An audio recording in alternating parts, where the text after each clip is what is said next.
أعوذ بالله من الشيطان الرجيم بسم الله الرحمن الرحيم الحمد لله والصلاة على أهلها أما بعد فقد قال الله سبحانه وتعالى في القرآن المجيد والفرقان الحميد بسم الله الرحمن الرحيم أن الأرض يرثها عبادي الصالحون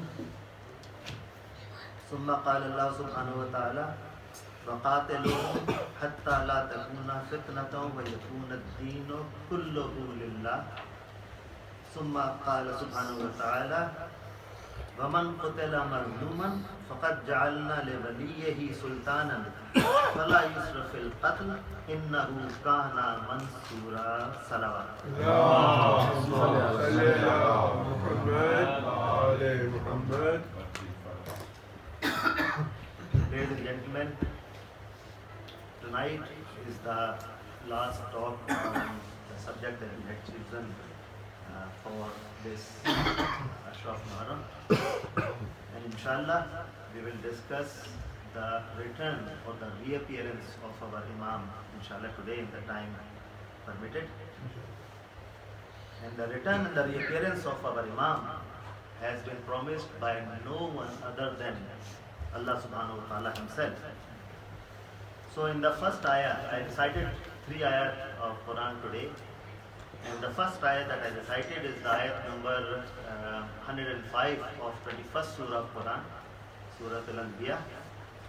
In Annal Arda Yarithuha Ibadiya Salihun, my honorable and pious servants, Saleh Bande, will inherit this world. So Allah Ta'ala in this one says Al-Ard, not a part of the world, but the whole world itself. And it has never happened before. So a time has to come when some Mukhlis Bande will inherit the whole world. The second ayah that I recited is the ayah number 39 of the 8th chapter Al-Anfal. And in that Allah Ta'ala says, and fight them until there is no chaos, fitna, and all the religion and affairs is turned specifically and purely for Allah. Kullahu lillah.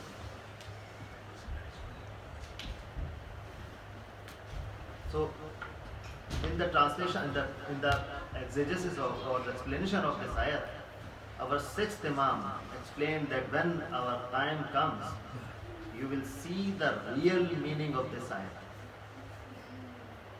And the third ayah that I recited is the ayah number 33 of 17th Surah Bani Israel.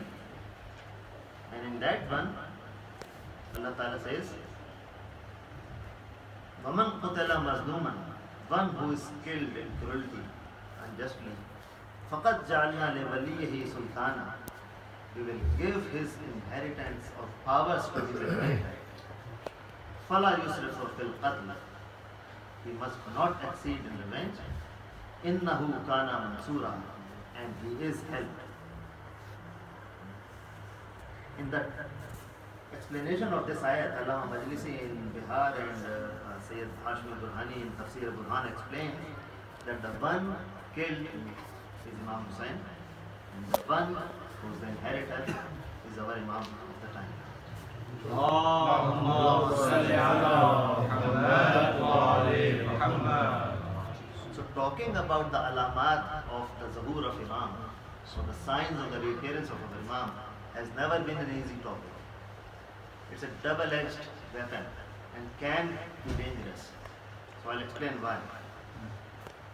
It can make mu'mineen content and complacent, thinking that that sign has not appeared yet, so Imam is not going to come soon. That's one risk. But the other risk is the other way around. And some emotional and sincere mu'mineen who just want Imam to come so much that anybody who comes and says that I'm Imam, they go behind him. And there is a promise of the hadith, one of the hadiths of Rasulullah, who says that there will be at least 12 false Mehdi who will appear before the real one. And we have seen several already. So, Mirza Ahmad Qadian in Pakistan, Riaz Ahmad Bahar Shahi of poetry, and who else? Bab of Iran, Mehdi Sudani, and so on. So there have been several already. So that's the risk. That's the another risk. So,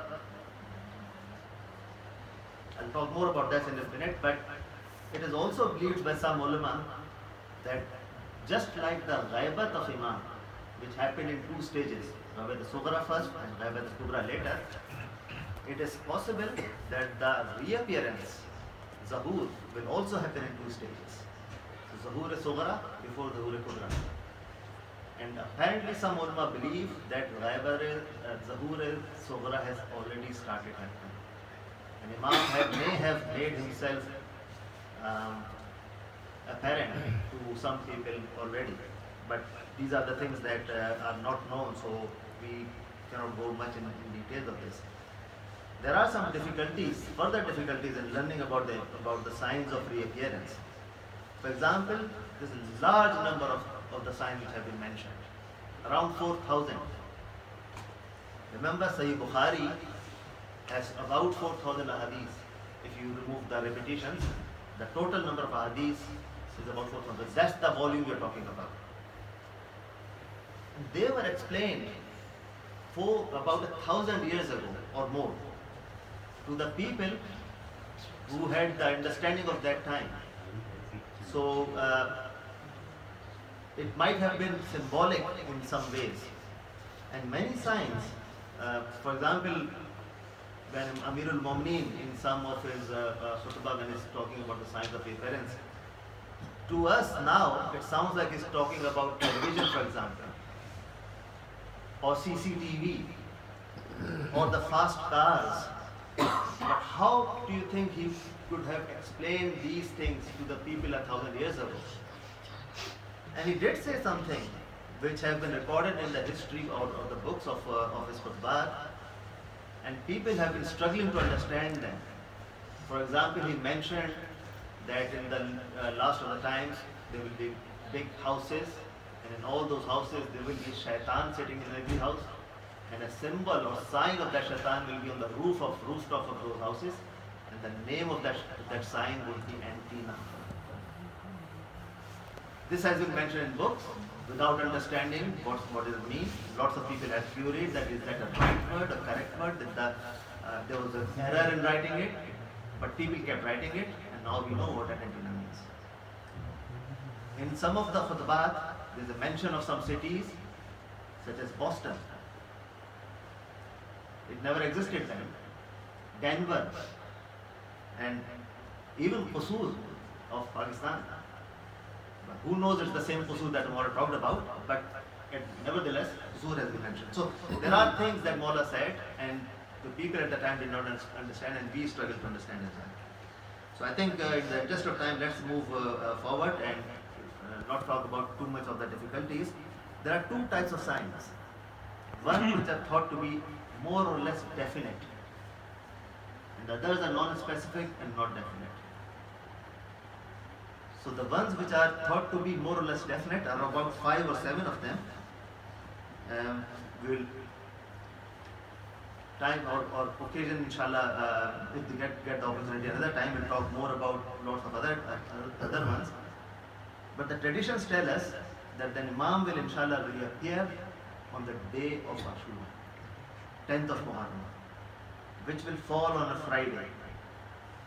The year will be an odd number, not an even number.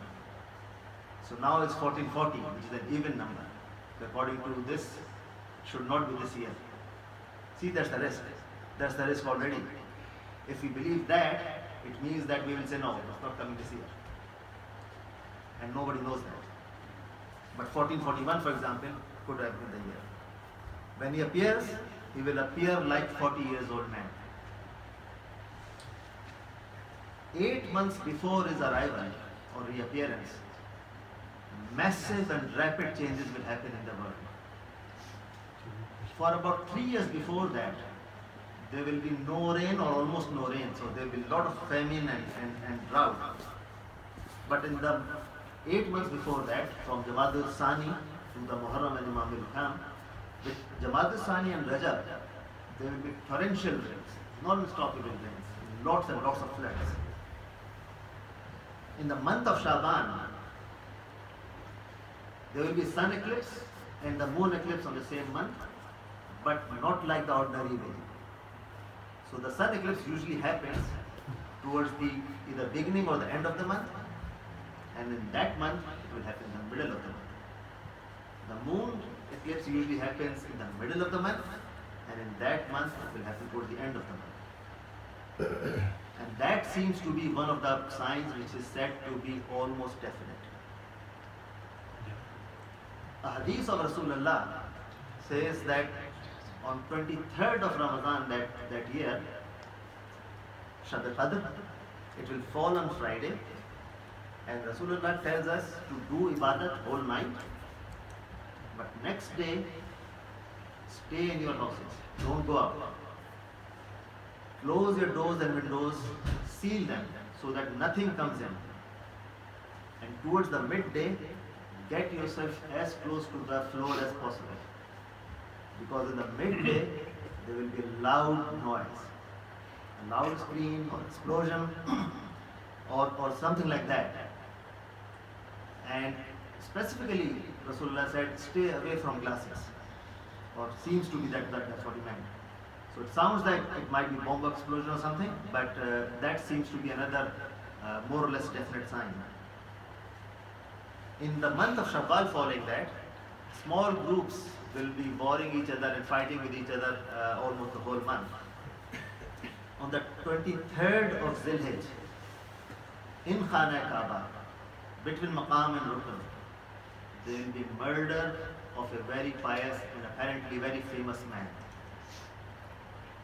There's no mention of the name, but it's been called Nafs Zakiyya, the pious soul. It appears that will be a very prominent person and the whole world will shake with his murder. By this time, because so many signs would have appeared, that our Imam will move and start residing in a house in Makkah Mukarramah. Now what I'm going to tell you now is the interpretation of some ulama of various hadiths and traditions, which may be true and may not be true. They have already themselves admitted that these are our interpretations of what we have heard, which may or may not be true. But it sounds like that long time before that, Mu'mineen will have established a government in the world, somewhere in the world. And you may argue, and who knows this is true, that there is already Islamic Jamhuriya in the world, so maybe that's the government. But that government will have to eventually face two different difficulties or difficult nations and they will be war with them. One, there will be a great war, possibly a world war happening in the Middle East, and Western powers, not only indirectly, but directly will have invaded the Middle East by that time. And the description sounds like that the traditions are talking now about Russians or Chinese, so people with flat faces and all that, they will also get involved, and there will be big war and lots of killing and problems in the world. So much so that 1/3 of the world's population will be wiped. 1/3. So if it is 7 billion people today in the world, more than 2 billion will go or will die in the world war. Another 2 billion following that will probably die in famine and the drought and the communicable diseases that will erupt after that war. Another very reliable sign would appear around that time, which is the appearance of Sufyan. Who is the Sufyan? It's one of the worst evil from the descendants of Abu Sufyan, from the descendants of his wife Hinda, who had tried to chew the liver of Hazrat Hamza. His name would be Usman bin Atba. His face has been described as a blistered one. His eyes would be blue. He would rise and very quickly conquer and take over Palestine and Israel, then Syria, and will also invade Iraq. His army will have recruits from places like Morocco, Libya, Tunis, Algeria. He will be there for about 8 or 9 months, and during his time, he will kill the Muhibban Ahl Bayt left, right, and center. particularly those people who have names like Muhammad, Ali, Fatima, Hassan, Hussein, Jafar, Zainab, these people will not stay alive in the times of Sufyan. He will try and come to Kufa, but for some reason he will have to go away. But part of his army will invade Medina Munawwara and destroy Medina Munawwara. And after destroying the Medina Munawwara, they will go towards Makkah. Meanwhile, another almost certain sign will have appeared, and that's the appearance of Sayyid Hasni. He is from Khurasan, and it sounds like Sayyid Hasni will appear probably from Basra and move towards that area, which sounds like we are now talking about Multan in Pakistan. He will get there. On the way, he will establish small governments of Mu'minin, and on the way back, it sounds like he will now be going back towards Kufa, but through the coastal areas of Balochistan and possibly by Karachi. Possibly by Karachi. Karachi didn't exist then, but it sounds like some Mu'mineen will be joining his army from everywhere he'll be going through. And hopefully some people from the Karachi as well. Going back to Imam, who is now in Makkah Mukarramah waiting for his reappearance, on the night of the 10th of Muharram, a flag that he has and has only been used in 2 wars before, in the battle of Badr and Jamal. It will unwrap itself, rise towards the face of Imam, and a voice will come from it to say, Ya Waliyullah, it's time to take me in your hands. The Zulfiqar which Imam will have will rise, come to the face of Imam, and a voice will come, Ya Waliyullah, it's time to take me in your hands. Between the midnight and the Azan of Fajr, our Imam will reach inshallah Khana Kaaba and will announce, Ana Hujjatullah fil Ardh. I am the one, the proof of Allah on the earth. He will lean against the wall of Kaaba between Hijr Aswad and Maqam Ibrahim and make his first speech. He will recite the verse, Baqiyatullah khairul lakum in kuntum mu'minin. He will say, O people of the world, know that I am the Quran. O people of the world, know that I am the sword with which revenge will be taken. O people of the world, know that my grandfather Hussein was killed justly. O people of the world, know that my grandfather Hussein was left uncovered without a shroud or kafan on the dusty plains. O people of the world, know that my grandfather Hussein's body was trampled by horses after he was murdered. And then there is a long description about how he will take over and how his government will be established and how he will fight Sufyani and eventually the global world government inshallah of Mu'mineen under him. Before I know I've taken a couple of minutes longer, before I finish, I would like to thank the Anjuman, management particularly, for allowing me again to talk to you in the month for the last many nights. And I thank you all for your patience listening. And with the dua that may Allah bring our Imam back soon. صلى الله تعالى مسرجا وزهورا وجعلنا من أوانه وأنصاره والسلام عليكم ورحمة الله وبركاته.